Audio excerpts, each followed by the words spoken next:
យាមអស់លទ្ធភាពហើយមិនដោយទៅតាមដំណើរក្រុមយ៉ាងនឹងមិនប្រសើរមានតែដើរផ្លូវរៀងខ្លួនចោ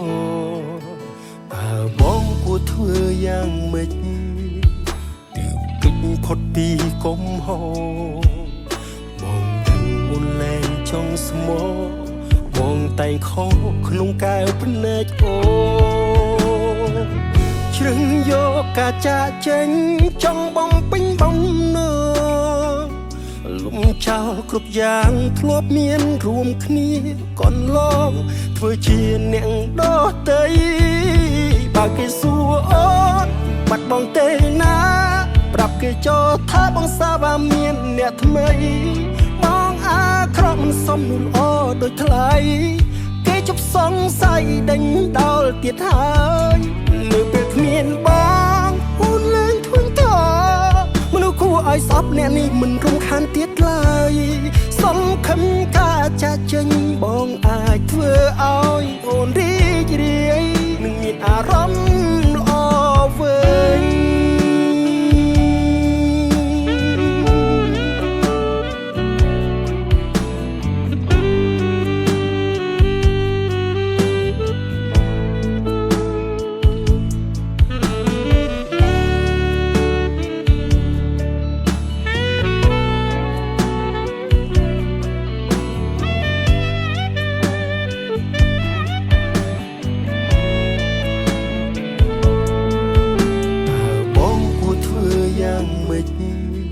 ទើបអាចគេចចេញផុតពីកំហុស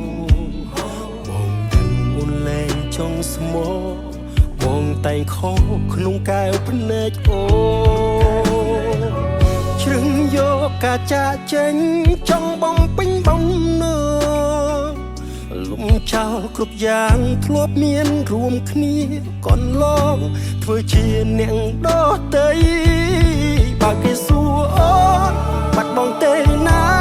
ប្រាប់គេចោលថាបងសាវ៉ាមានអ្នកថ្មីបងអាក្រក់មិនសមនោះល្អដូចថ្លៃគេជប់សង្ស័យដេញដោលទៀតហើយ